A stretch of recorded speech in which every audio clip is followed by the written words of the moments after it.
know-it-all, according to Greg, a sentiment shared by most folks in Sea Haven. "That's bullshit, and you know it, Boudreaux," Jasper snapped, his large head going flush. "Okay," Greg said, signaling Denny to lower the cherry picker back down onto the slick grass of Major's Field. "Just don't move around too much, Jasper. This picker's seen better days." "When can I go up?" Pam asked, tying her auburn hair up into a no-nonsense ponytail, a telltale sign that she was gung-ho to get down to business, not to mention the heavy fog was playing havoc with her curls. "This isn't a carnival ride," Greg mumbled. "Come off it, Greg," Pam said, tilting her cutesy head to one side in a gesture that suggested Greg was being pathetic, which he was. She knew his surly attitude towards her probably had to do with his numerous failed attempts to get into her jeans. "Beer at Nick's?" Greg bartered, openly eyeing her shapely body. "Jesus," Pam muttered. She did not own a ladder, let alone a pair of stilts. Unfortunately, there was only one way up, and she knew it. "One beer," she agreed, reminding her self-esteem that life in general was a negotiation, and that real reporters sacrificed pieces of themselves in order to get the story. "And a dance," Greg added. "And a dance," Pam said through clenched teeth. The sacrifice had better be worth it. Sistine Chapel worth it. Greg gave Pam a wink that said someday, whether she believed it or not, he would bed her. Then, with that bit of sour business completed, Greg and Jasper Hancock climbed into the white fiberglass bucket and shuttled upward into the mist like a pair of pot-belly Aladdins. This brief time aloft was spent by two armchair athletes who did little more than scratch their heads and mutter several inappropriate expletives. Then, after what felt like 48 tense hours of waiting, it was Pam's turn to take what folks in these parts called a gander.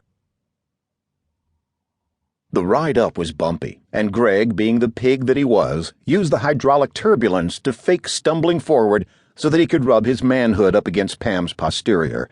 Her reply had been a sharp elbow to his bony chest. "Kitten's got claws," Greg said in a sarcastic tone.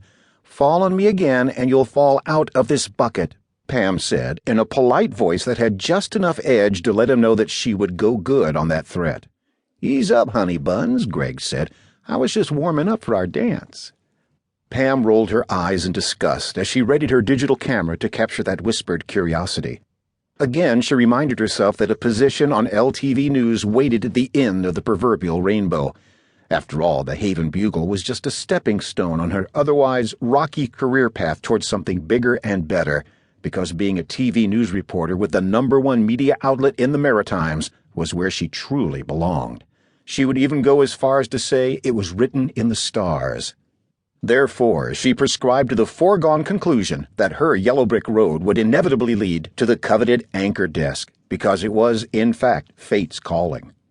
Not to say that she wouldn't have to work for it. No, she knew there would be sacrifices in order to grab the brass ring, and that was okay, because she could put up with things like odd hours, unforeseen issues, and yes, even horn dogs like Greg Boudreaux, because that too was something star reporters did. They sacrificed the self in pursuit of the story. The cherry picker's bucket bounced to a halt, delivering an aspiring anchor with her sharp green eyes into a direct line of sight with that oddest of discoveries. And despite her self-purported professional attitude in regards to investigating a news story, she could not help but depart a soft gasp when finally confronted with that strangest of things. The serpent's jaws emerged from the haze.